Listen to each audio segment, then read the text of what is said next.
سورہ یوسف مکمل ہوئی ہے تو مختصراً اس کا لب لباب یا اس کا خلاصہ پیش نظر ہے کہ اس میں اللہ نے ہمارے لیے کیا چیز بیان فرمائی ہے اور ہم اس سے کس طرح اپنے لیے سبق حاصل کر سکتے ہیں۔ اس میں سب سے بنیادی چیز جو اللہ نے بیان فرمائی ہے اس کا تعلق عقائد کے ساتھ ہے۔ یہ عقائد جو ہیں یہ جمع ہے عقیدے کی، اور عقیدہ جو ہے یہ لفظ عقد سے بنا ہے، عین قاف اور دال عقد۔ تو عقد کا معنی ہے گرہ، جس طرح نکاح کو بھی عقد سے تعبیر کیا گیا کہ ایک آدمی کی گرہ دوسرے کے ساتھ۔ تو انسان کا تعلق اللہ کی ذات کے ساتھ اس کو بھی عقد کہتے ہیں۔ جس طرح ایک عورت کسی مرد کے نکاح میں آتی ہے تو مرد اس چیز کو پسند نہیں کرتا، برداشت نہیں کرتا کہ میرے نکاح میں ہوتے ہوئے یہ خدا نخواستہ کسی اور طرف نظر اٹھائے۔ اسی طرح رب بھی اس بات کو پسند نہیں کرتا کہ بندہ میرا ہو سوال کسی اور سے کرے، بندہ میرا ہو حاجات کسی اور سے طلب کرے، بندہ میرا ہو مشکلات کسی اور سے طلب کرے۔ بندہ میرا ہے، بندگی میری کرے گا، مانگے گا مجھ سے، مشکلیں بھی میں دور کروں گا، حاجتیں بھی میں پوری کروں گا۔ اس لیے اس کو کہتے ہیں گرہ، عقد۔ اس میں اللہ نے بنیادی طور پر یہ عقائد بیان فرمائے ہیں۔ مثال کے طور پہ پہلا عقیدہ یہ ہے کہ انبیاء علیہ السلام پر جب تک وحی نہیں آتی تھی ان کو ہلاک کی خبر نہیں تھی، نہ پہلے جو واقعات گزر چکے ان کی، نہ جو آنے والے معاملات ہیں ان کی۔ جس طرح سورہ یوسف کے شروع میں اللہ نے فرمایا وَإِن كُنْتَ مِن قَبْلِهِ لَمِنَ الْغَافِلِينَ، یہ واقعات جو ہم آپ کو بیان کرنے والے ہیں، بتانے والے ہیں، صورتحال یہ ہے کہ اس جب تک ہم نے آپ کو بیان نہیں کیا یا بیان نہیں کریں گے آپ اس سے بے خبر رہیں گے، اس لیے کہ ہر چیز کی خبر یہ اللہ کو ہے۔ ہر وقت ہر چیز کی خبر براہ راست، بغیر کسی ذریعے کے، بغیر کسی سہارے کے، بغیر کسی وسیلے کے، اگر یہ کسی کو ہے تو وہ اللہ کی ذات ہے۔ انبیاء علیہ السلام وحی کے پابند ہیں، اور پر وحی اتری، وحی کے ذریعے سے ان کو بتلایا گیا، آگاہ کیا گیا کہ پہلے کیا ہوا، بعد میں کیا ہوگا، آپ سے پہلے کون نبی آئے، آپ کے بعد کون کون نبی آئے گا۔ اللہ نے وحی کے ذریعے سے ان کو آگاہ فرمایا ہے۔ تو معلوم کیا ہوا؟ معلوم یہ ہوا کہ جس پر وحی اترتی ہے تو وہ مطلقاً علم غیب نہیں جانتا، وحی کے ذریعے سے اللہ نے اس کو غیب کی خبروں سے آگاہ فرمایا ہے۔ اگر وحی نہ اترتی تو جناب نبی کریم صلی اللہ علیہ وسلم کو حضرت یوسف کے واقعات کا پتہ نہ چلتا، وحی کے ذریعے بتلایا گیا۔ پھر وحی کے ذریعے ہی آپ صلی اللہ علیہ وسلم کو آنے والے حالات اور واقعات کے بارے میں بتلایا گیا۔ مثال کے طور پہ قیامت کب آئے گی، اللہ کے نبی نے بتلایا۔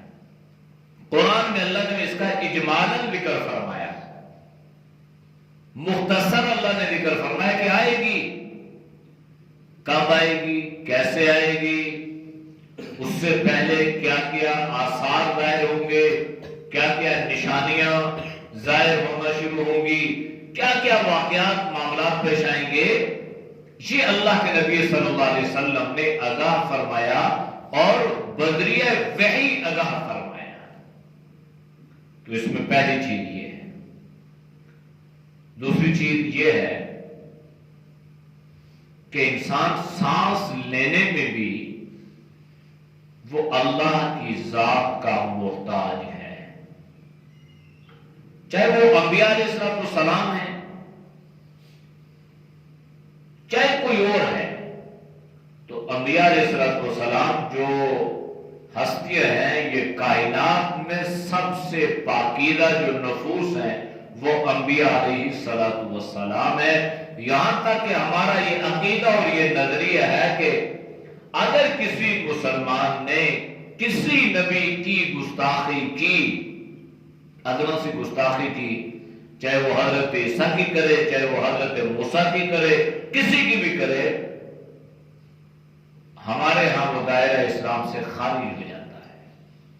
اس لیے کہ ہماری ایمانیات میں یہ چیز ہے، آمنت باللہ و ملائکتہ و کتبہ و رسلہ، سارے انبیاء پر ایمان لانا ضروری ہے، لیکن اس کے باوجود انبیاء علیہ السلام جو ہیں یہ اللہ کی ذات کے محتاج ہیں۔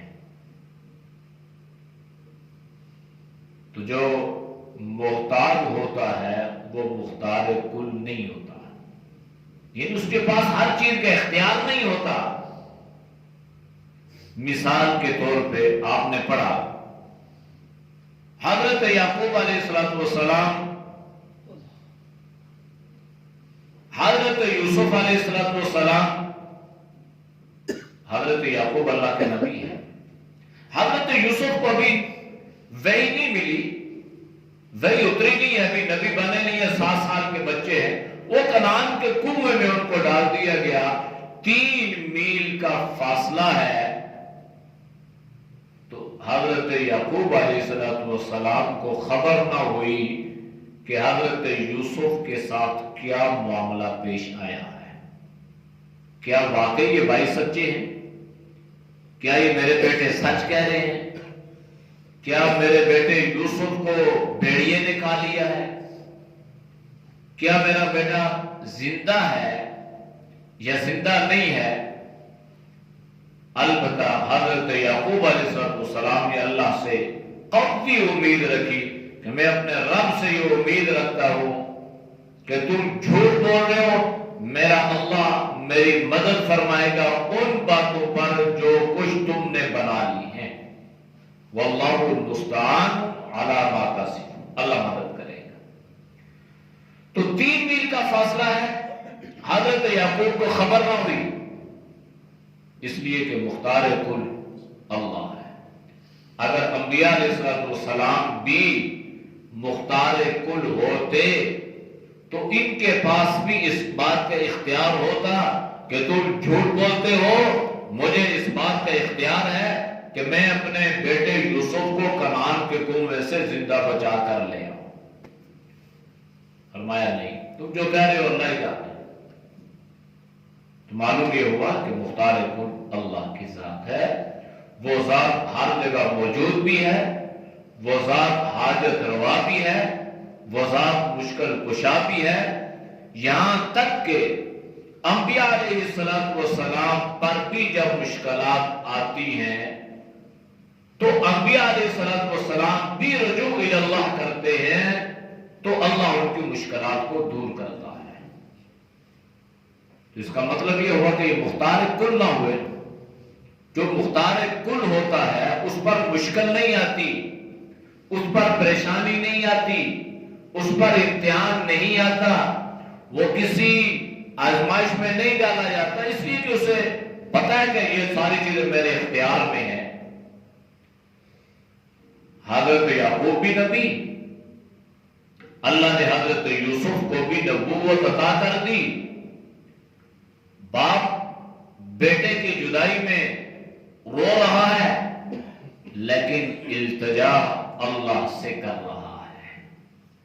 باپ پیغمبر ہے، اللہ کا نبی ہے، بیٹے کی جدائی ہے، پتہ نہیں کیا معاملہ پیش آیا، تو اللہ کے دربار میں باپ رو کے یہ کہہ رہا ہے انما اشکو بثی وحزنی الی اللہ، اے اللہ میرا دکھ، میرا دکھڑا، میرا غم یا اللہ وہ تیرے ساتھ ہے، وہ تیرے یہ لیے ہے، میں کسی اور کے سامنے اس بات کا کوئی شکوہ شکایت نہیں کرتا، میں اگر کرتا ہوں تو اپنے رب ہی سے کرتا ہوں۔ وہ علامہ اقبال رحمۃ اللہ نے کتاب لکھی تھی شکوہ، تو بندے کا تعلق ہے اپنے اللہ کے ساتھ۔ تو جب شکوہ کتاب لکھی تو کچھ لوگ ایسے ہوتے ہیں نا، بڑے جذباتی ہوتے ہیں، وہ سرسری اچھا یہ تو توہین کر دی، یہ تو اللہ کی اس نے گستاخی کی ہے، فوراً کھٹ سے کھٹ فتوے لگنا شروع ہو گیا علامہ اقبال رحمہ اللہ کا۔ تو جب فتوے لگے نا تو پھر علامہ اقبال نے اس کا جواب دیا شکوہ، شکوہ جواب شکوہ۔ پھر اس نے بتایا کہ بھائی ایک بندہ اپنے اللہ سے جو تعلق رکھتا ہے تو وہ کس انداز سے، اس لیے حدیث میں اللہ کے نبی نے ایک مرتبہ ارشاد فرمایا کہ بعض مرتبہ انسان خوشی میں یا جذبات میں اللہ اس کی ایک کیفیت بن جاتی ہے اور وہ یہ کہتا ہے کہ یا اللہ میں تیرا الہ، تو میرا بندہ۔ ظاہری طور پہ دیکھا جائے تو یہ کفر ہے، لیکن اللہ کے نبی نے فرمایا کہ بندہ جس کیفیت میں اس کی زبان سے یہ الفاظ نکلتے ہیں وہ اللہ ہی جانتا ہے، تو اللہ اس کی صدا پر خوش ہوتے ہیں، ناراض نہیں ہوتے۔ تو اس لیے یہ شکوے، یہ شکایات، یہ معاملات اللہ کے اپنے بندے کے اپنے اللہ کے ساتھ ہیں۔ تو اس میں اللہ نے اس بات کو بتلایا کہ دیکھو حضرت یعقوب نبی ہے، بات جب معاملہ آیا تو اللہ کے سامنے فرمانے لگے اللہ میری شکایت، میرا شکوہ، میرا دکھ، میرا غم، میری پریشانی تیرے ہی سامنے ہے۔ ادھر اللہ نے حضرت یوسف علیہ السلام کو بھی اب نبوت عطا کر دی، تو جب نبوت عطا کی نا تو پھر اللہ کے حضور التجا کرنے لگے یا اللہ میرا کوئی کمال نہیں ہے، میرا کیا کمال ہے؟ کیا میں خود بخود کنویں سے باہر چھلانگ لگائی ہے؟ اے اللہ اگر تو ان قافلے والوں کو نہ بھیجتا اور یہ ڈور نہ ڈالتے اور مجھے یہ نہ نکالتے تو میرا تو کوئی کمال نہیں ہے۔ پانی کی تہ تک اے اللہ تو نے مجھے نہیں پہنچنے دیا، اس میں میرا ذاتی کوئی کمال نہیں ہے۔ اے اللہ تو نے مجھے خوابوں کی تعبیر کا علم سکھلایا، اس میں میرا کوئی کمال نہیں ہے۔ یہ جو تعبیر الرؤیا ہے نا، یہ میں نے پہلے بھی ذکر کیا، تو یہ ہمیشہ ایک اصول یاد رکھیں اس بارے میں کہ کبھی کتاب پڑھ کے اپنی تعبیر کو نکالنے کی کوشش مت کریں۔ کتابیں پڑھی ہوتی ہیں گھروں میں، بندہ کہتا ہے میں نے یہ خواب دیکھی تو میں تعبیر کی کتاب نکالتا ہے، تو جیسی تعبیر ہوتی ہے خواب ویسی ہی ہو جاتی ہے۔ اس لیے کسی ماہر آدمی سے تعبیر پوچھا کرے۔ تو اللہ نے یہ ایک فن ہے، تو اللہ نے اساتذہ کی دعاؤں سے اور ان کی شفقت اور محبت سے اللہ نے اس کا حصہ مجھے بھی کچھ عطا کیا ہے، اللہ الحمدللہ۔ ہمارے استاد سے استاد الحدیث حضرت مولانا ظریف صاحب رحمہ اللہ، اللہ ان کے درجات کو بلند فرمائے، انتہائی طبع نفیس طبیعت میں ان کی ایسی اللہ نے مزاج ایسا بنایا تھا کہ جوتی الٹی ہو تو ان کے سر میں درد شروع ہو جاتا تھا۔ کسی آدمی کو بے طریقہ، جیسے یہ ابھی بیٹھے ہیں نا، اگر یہ ان کے مجمع میں ہوتے تو ان کے سر میں تکلیف شروع ہو جاتی، وہ اس طرح کا مزاج تھا ان کا، اللہ نے بنایا تھا۔ تو وہ پھر ہمیں بتلایا کرتے تھے بھائی تعبیر کی جو نوعیت ہے وہ کس قسم کی ہوتی ہے۔ اب مثال کے طور پہ آگ ہے، تو انسان خواب میں آگ دیکھ رہا ہے، اب سردیوں میں آگ دیکھے تو نوعیت کچھ اور ہے، گرمیوں میں دیکھے تو کچھ اور ہے۔ ایک بے دین آدمی اگر نہا رہا ہے، غسل کر رہا ہے تو اس کی تعبیر کچھ اور ہے، ایک دیندار آدمی اگر یہ خواب دیکھے تو اس کی تعبیر کچھ اور ہے۔ تو اس طرح ایک یہ ایک فن ہے جو اساتذہ کی برکت سے اللہ نے عطا فرمایا ہے، لیکن ہمیشہ یہ اصول یاد رکھیے گا کہ کبھی اس کو خود پڑھنے کی کوشش مت کریں، اس کو پوچھا کریں۔ اور آداب پاک میں یہ بات لکھی ہے کہ دن میں پوچھیں، رات میں نہ پوچھیں، کیونکہ رات کو جو تعبیر ملتی ہے تو انسان کے ذہن میں سوال ہے کہ ہو سکتا ہے اگلے دن دوسری کوئی خواب آ جائے ملتی جلتی، اس لیے دن کو پوچھیں۔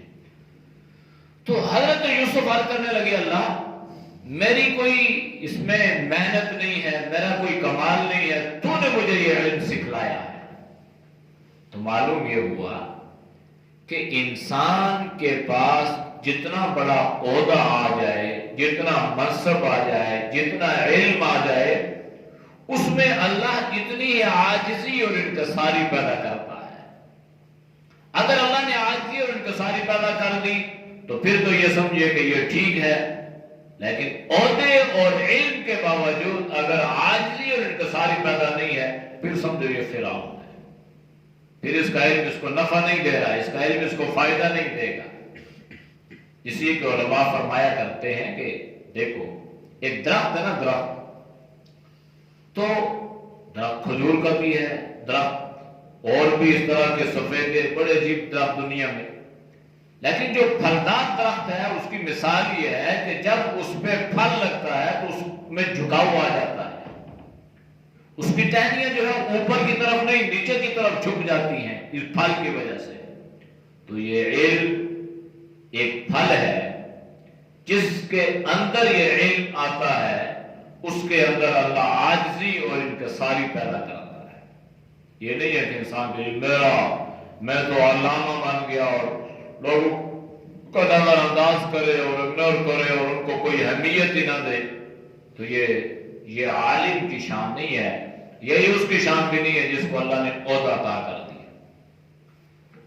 تو حضرت یوسف کو اللہ نے یہ عہدہ یہ منصب عطا کیا، اس کو اللہ کی طرف منسوب کیا کہ اللہ میرا ذاتی کمال نہیں ہے، یہ خاص تیری عنایت، خاص تیرا کرم، تیرا فضل شامل حال تھا کہ میں خود یہاں تک نہیں پہنچا، یہاں تک میرے رب تو نے ہی مجھے پہنچایا ہے۔ باوجود اس کے کہ پیغمبر ہیں، نبی، اللہ کے رسول، لیکن آج سے اللہ نے کتنی عطا فرمائی ہے۔ یہ حضرت یوسف علیہ السلام کی دعا اللہ نے قرآن میں دی، رب قد آتیتنی من الملک وعلمتنی من تأویل الاحادیث۔ پھر حضرت یوسف نے دعا فرمائی، میں نے تشریح کی تھی، فاطر السماوات والارض انت ولیی فی الدنیا والآخرہ توفنی مسلما والحقنی بالصالحین۔ اس سے معلوم یہ ہوا کہ نیک لوگوں سے محبت کرنا، نیک لوگوں کی صحبت کو اختیار کرنا، ان کی مجالس میں شریک ہونا، یہ دونوں جہانوں کی سعادت ہے، سعادت فی الدارین ہے۔ اس لیے انسان کو ہمیشہ کوشش کرنی چاہیے کہ اس کی سوسائٹی میں، اس کے دوست اور احباب میں ہمیشہ اچھے نیک لوگ، نیک اچھے لوگ ہوں گے تو اس کے ہدایت کا ذریعہ بنے گے، اور خدا نخواستہ کہیں انسان لیفٹ رائٹ ہوگا تو یہ اس کو پکڑیں گے، بھائی کدھر جا رہے ہو، کیوں جا رہے ہو، یہ کیا کر لیا ہے، تو اس لیے اس کو اس گمراہی سے بچائیں گے۔ اس لیے حضرت یوسف دعا فرما رہے ہیں، اے اللہ مجھے نیک لوگوں کی صحبت عطا فرمانا، مجھے نیک لوگوں میں شامل فرمانا، گویا اور نیک لوگ بھی ہیں، تو مجھے ان میں شامل کر دینا تاکہ میری دنیا بھی بن جائے، میری آخرت بھی بن جائے۔ یہ آج کل کا جو معاشرہ ہے نا بگڑتا جا رہا ہے، اور ہماری اولادوں کے بگاڑ میں ایک چیز جو ہے نا وہ ہماری سوسائٹی ہے، چاہے وہ اسکول میں ہو، چاہے وہ کالج میں ہو، چاہے وہ یونیورسٹی میں، دونوں اعتبار سے، فرما برداری کے اعتبار سے بھی اور عقائد و نظریات کے اعتبار سے بھی۔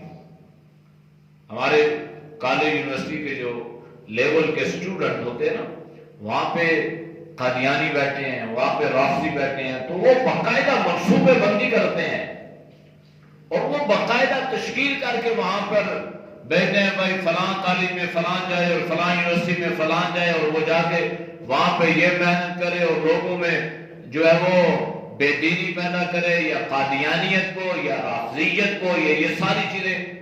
تو چونکہ مسئلہ یہ ہے کہ ہمیں تو نہ ہم نے خود نہ ہمارے بچوں کو ہمیں اپنے ذاتی عقائد و نظریات پر عبور نہیں ہے، ہمیں بنیادی چیزوں کا پتہ نہیں ہے کہ ہم مسلمان ہیں کیا ہے، قرآن کو فالو کرتے ہیں تو اس کے ہمارے پاس کیا دلیل ہے، ہم صحابہ کو معیار کل مانتے ہیں تو اس کی کیا دلیل ہے، ہم نبی علیہ الصلوۃ والسلام کو آخری نبی مانتے ہیں تو کس بنیاد پہ مانتے ہیں، ہمیں پتہ ہوتا نہیں ہے۔ جب ہم ان لوگوں کے ہتھے چڑھ جاتے ہیں تو نتیجہ یہ ہوتا ہے کہ ہماری اولادیں گمراہ ہو جاتی ہیں۔ اس لیے مضبوط ٹھوس عقائد ہر اعتبار سے ہمیں ہونے چاہیے، اور بالخصوص اس اعتبار سے اپنی اولاد کو آگاہ کرنا چاہیے، اور کہیں بھی اگر خدا نخواستہ اولاد میں اس اعتبار سے کمزوری دیکھی تو فوراً ان کو وہاں سے پکڑنا۔ اس لیے ہمیشہ کوشش کریں خود بھی اور اپنے گھر والوں کو بھی نیک لوگوں کی صحبت اور نیک لوگوں کی مجالس، اولیاء اللہ کی صحبت، ان کی مجالس میں شرکت کرنا یا ان کا دیدار کرنا یا ان کی زیارت کرنا یا ان کے ساتھ اپنے تعلقات کو رکھنا، یہ دونوں جہانوں میں اللہ سعادت عطا فرماتا ہے، کامیابی کا ذریعہ گویا بن جاتے ہیں۔ اس کے بعد جو یہ ساری چیزیں عقائد کے ساتھ ان کا تعلق ہے، اب سوال یہ پیدا ہوا کہ کون سی ایسی چیز تھی جس وجہ سے اللہ نے حضرت یعقوب سے حضرت یوسف کو جدا کیا؟ آخر کوئی پس منظر تو ہے، کوئی چیز تو، کوئی وجہ تو ہوتی ہے۔ دو باتیں مفسرین نے لکھی ہیں، اگرچہ بعضوں نے اس پر اشکال بھی کیا ہے کہ ان میں ضعف ہے، ان میں قوت نہیں ہے، یہ مدلل بات نہیں ہے، لیکن چونکہ مفسرین نے لکھی ہے تو لہذا اس کو میں آپ کے سامنے بیان کرتا ہوں۔ پہلی چیز یہ ہے کہ حضرت یعقوب حضرت یوسف سے بہت پیار کرتے تھے، محبت۔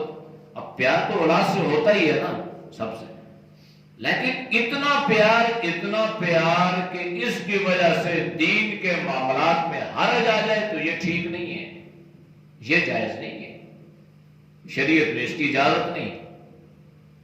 اب ہوا کیا، حضرت یعقوب علیہ السلام نے ایک مرتبہ حضرت یوسف کو گود میں لیے ہوئے ہیں اور حضرت یوسف سے کھیل رہے ہیں۔ جو حسن و جمال کا پیکر گود میں ہو، چاند جیسا بیٹا اللہ نے عطا کیا ہو، اور اللہ نے اس کی پیشانی میں نبوت کے آثار بھی رکھے ہوں، تو انسان یہ سمجھ سکتا ہے، سوچ سکتا ہے کہ پھر باپ کی شفقت اور محبت کس قدر اس بیٹے کی طرف ہوگی۔ تو حضرت یعقوب حضرت یوسف کو گود میں لیے ہوئے ہیں اور پیار، محبت، کھیلنا، باتیں، بوسو کنا۔ ایک سائل آیا، ایک حاجت مند آیا، اس نے دروازے میں دستک دی تو حضرت یعقوب علیہ السلام نے اس کی طرف توجہ نہ کی، یہاں تک کہ پھر سائل نے دروازہ کھٹکایا، پھر نظر انداز کر دیا، پھر کھٹکایا، پھر نظر انداز، پتہ ہی نہ چلا، احساس ہی نہ ہوا، چلا گیا۔ اب حضرت یعقوب کو تو نہ پتہ چلا نا، لیکن اللہ تو قادر مطلق ہے، اللہ تو علیم بذات الصدور ہے، تو اللہ کا تو علم ہے کہ یہ آ رہا ہے، کھٹکا رہا ہے، حضرت یعقوب میرا بندہ، میرا نبی اپنے بیٹے کی محبت میں مشغول ہے۔ تو اللہ نے فرمایا اچھا، اس بیٹے کی وجہ سے دربار نبوت سے ایک ساحل خالی چلا جائے، میں اس بات کو پسند نہیں کرتا، لہذا اس بیٹے کو تجھ سے جدا کر کے چھوڑوں گا۔ تو ایک سائل آیا، حضرت یعقوب بیٹے کی محبت میں اس کو نظر انداز کر رہے ہیں، اللہ کو یہ بات گوارا نہ آئی، اللہ نے اس بات کو پسند نہ فرمایا، تو حضرت یعقوب سے ان کے بیٹے حضرت یوسف کو جدا کرنے کی ایک وجہ یہ بھی بنی جو بعض مفسرین نے لکھا ہے۔ اب سوال ہوگا جی کہ سائل، ہمارے ہاں تو رنگ برنگے سائل ہوتے ہیں، اور رنگ برنگے شکلوں والے سائل ہوتے ہیں، اور بعض مرتبہ انسان کسی سائل کو دیکھ کے حیران ہوتا ہے کہ یہ تو شیخ الحدیث آدمی ہے، یہ تو ماشاءاللہ ایسا لگ رہا ہے جیسے یہ مفسر قرآن ہے، لیکن پتہ چلتا ہے کہ وہ پیشہ ور آدمی ہے، وہ سائل نہیں ہے۔ اس لیے آج کے زمانے میں متفقن علیہ، یعنی سارے دنیا کے علماء کا اس بات پر اجماع ہے کہ یہ جو پیشہ ور لوگ ہیں ان کی حوصلہ شکنی کرنی چاہیے، نہ کہ حوصلہ افزائی کرنی چاہیے۔ ہاں، اگر کوئی ایسا ضرورت مند آدمی ہے کہ کرتے کراتے آپ کو پتہ چلا ہے تو آپ خود اس کے دروازے پہ جائیں اور جا کے اس کی ضرورت کو پورا کریں۔ اللہ اس کو پسند کرتا ہے۔ اس کو اللہ نہیں پسند کرتا کہ کوئی سائل چل کے کسی کے دروازے پہ جائے اور کہے جی کہ، البتہ یہ بھی ہے کہ کسی کو ڈانٹنے کی ضرورت نہیں ہے۔ وَأَمَّا السَّائِلَ فَلَا تَنْهَرْ، اللہ نے اسے منع فرمایا۔ ہمارے نمازی ہیں، اللہ انہیں زندگی دے، تو ایک مرتبہ مجھے کہنے لگے کہ بھائی یہ جتنے لوگ مسجدوں میں آتے ہیں نا، تو آپ ان کی کچھ تحقیق کیا کریں، ان سے کچھ ڈیٹا لیا کریں، تو پتہ کریں کہ اگر وہ آدمی مستحق ہو تو پھر ہم اس کی بنیادی طور پر جو ہے ہر مہینے ان کے ساتھ ہم تعاون کریں۔ اگر کوئی مستحق ہے، ٹھیک ہے، ذمہ داری لے لی۔ اب ایک آدمی آیا، اس کی تحقیق کی، بھائی ٹھیک ہے پھر آنا، پھر نہیں آیا۔ کتنے ایسے رنگ برنگے لوگ آئے ہیں اور یقین جانی اللہ کا قرآن سامنے ہے، مسجد میں ہے، باوضو بیٹھے ہیں، 10 کی مجلس ہے، کہ کبھی کوئی آدمی واپس آیا ہی نہیں۔ تو میں نے ایک دفعہ کہنے لگے کہ بھائی کوئی رپورٹ نہیں ہے۔ میں نے کہا جی رپورٹیں لے لے کے تھک گئے، آج تک کوئی بندہ آیا ہی نہیں ہے، تو کیا آپ کو رپورٹ دے؟ یعنی آتے کہتے ہیں جی اچھا بھائی آپ کہاں رہتے ہیں؟ فلاں جگہ رہتے ہیں بھائی، اور ایسا بھی ہوا کہ جو جگہ پتہ ایڈریس بتایا وہاں پہ گیا، نام و نشان ہی نہیں، بتاتے کوئی اور ہے، کرتے کچھ اور ہے۔ اس لیے یہ مسئلہ ہمیشہ سے ذہن میں رکھیے گا کہ ان کو آج کے زمانے میں نہ دینا ثواب ہے، نہ دینا ایک تو ثواب ہے۔ ہمارے لیے نماز پڑھنا مشکل، فجر میں اور ہے، دور میں اور ہے، عصر میں اور ہے، مغرب میں اور ہے، دعائیں کر رہے ہیں، ایک بندہ ادھر سے کھڑا ہے، ادھر سے کھڑا ہے۔ کتنے مرتبہ ایسا بھی ہوتا ہے کہ آپس میں لڑ پڑتے ہیں، اور مسجد کے باہر چلے جاؤ تو پیچھے سے بولتے بھائی یہ عورت نے بچہ اٹھایا ہوا ہے، کہتے بچہ اٹھایا ہوا، اس کا باپ کدھر ہے؟ باپ اس کا کمائی والا نہیں؟ انسان سوال کر سکتا ہے، پوچھ سکتا ہے۔ اس لیے یہ اشکال آپ کے ذہن میں آیا ہوگا کہ سائل نے تو اللہ کو، یہ تو اس کا مطلب ہے سائل کو دینا چاہیے، تو ہمارے ہاں سائل جو پیشہ ور لوگ ہیں، اس لیے ان سے بچنا بہتر ہے۔ البتہ جو مستحق ہو اس کو تلاش کر کے دے، اس میں اللہ دگنا اجر عطا فرمائے گا۔ ایک اور بات بھی مفسرین نے لکھی ہے، اور معارف القرآن میں مفتی اعظم پاکستان مفتی محمد شفیع رحمہ اللہ، انہوں نے لکھا ہے کہ تفسیر بغوی کے حوالے سے کہ حضرت یوسف سوئے ہوئے ہیں اور حضرت یعقوب علیہ السلام نماز تہجد پڑھ رہے ہیں، یعنی آدھی رات اللہ سے ہم کلام ہے، اور جو اپنے طریقے کے مطابق ان کی جو نماز تھی، جو اللہ کی عبادت یا بندگی تھی، وہ کر رہے ہیں۔ حضرت یوسف علیہ السلام نے خراٹا لیا، تو خراٹے کی آواز حضرت یعقوب کے کان میں، تو حضرت یعقوب حضرت یوسف کی طرف متوجہ ہو گئے، یہاں تک کہ حضرت یوسف کو دیکھا، آنکھیں پھیری، 3 مرتبہ حضرت یوسف نے خراٹا لیا، اور تینوں مرتبہ حضرت یعقوب علیہ السلام کی توجہ حضرت یوسف کی طرف، توجہ بھٹک گئی۔ تو اللہ نے فرمایا فرشتوں سے، فرشتوں مجھے قسم ہے اپنے رب ہونے کی، مجھے اپنے عزت کی قسم ہے، مجھے اپنے جلال کی قسم ہے، یہ میرا بندہ میری عبادت میں اس کے سامنے اور میرے ہوتے ہوئے نظر غیر کی طرف چلی جائے تو اس نظر کو میں واپس لے لیتا۔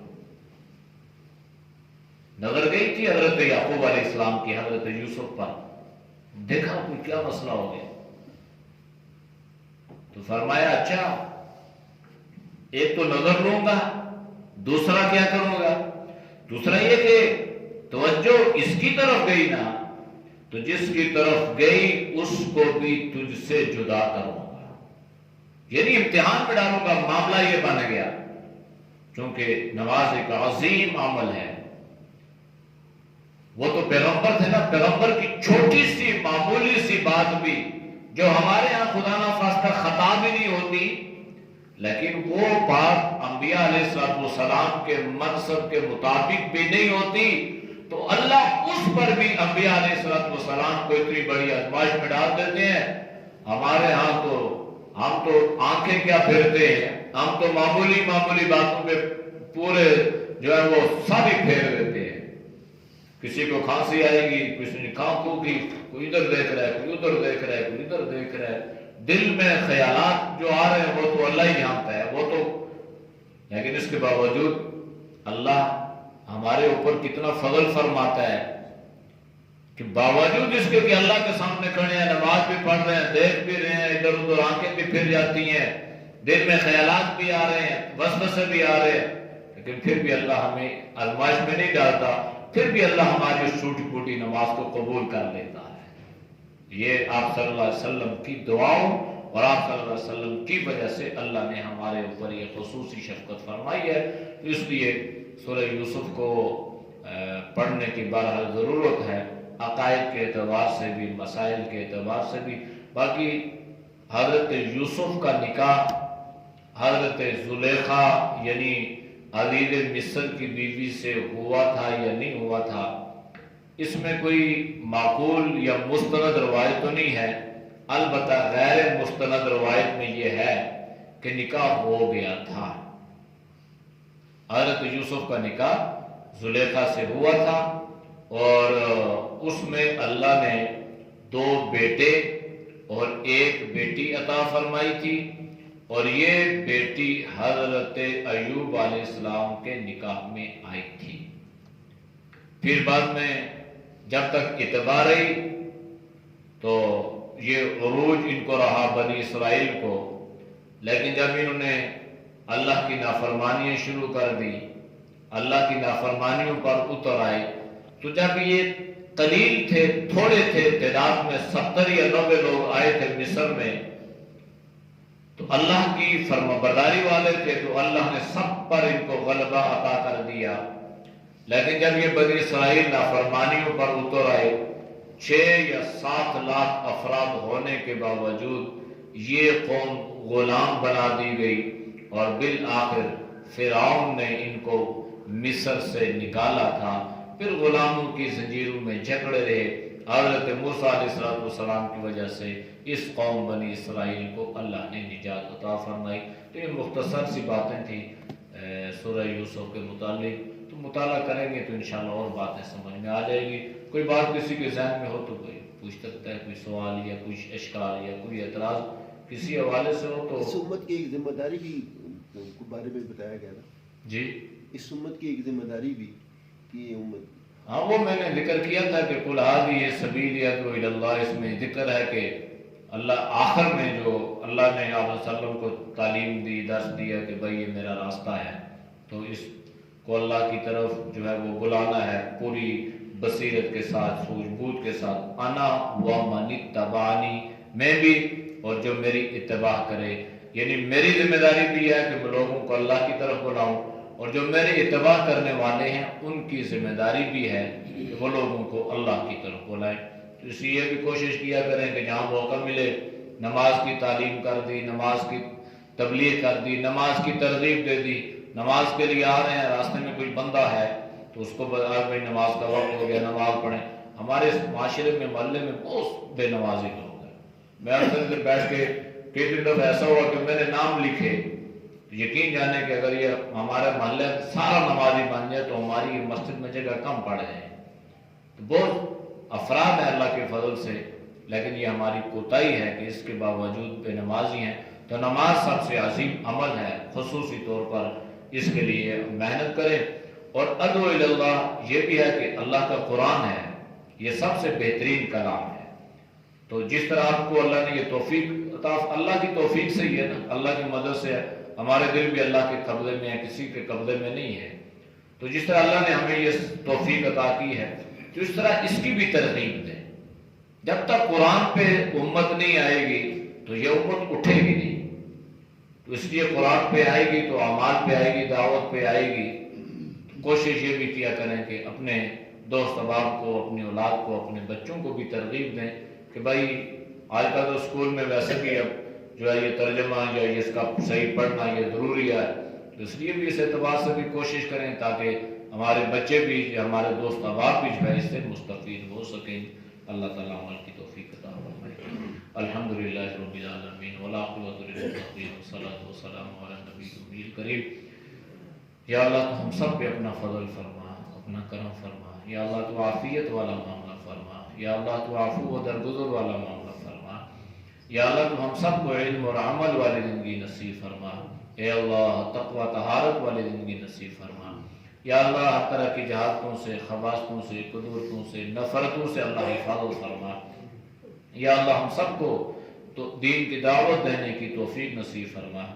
دعوت اللہ، یا اللہ تو ہم سب کو یہ منصب، یہ مقام اور مرتبہ عطا فرما۔ یا اللہ بالخصوص جتنے دوست و بزرگ یا اللہ تیری رضا کے لیے یہ درس قرآن سنتے ہیں، اللہ ان کی زندگی میں برکت عطا فرما۔ اس عمل پر اللہ انہیں استقامت عطا فرما۔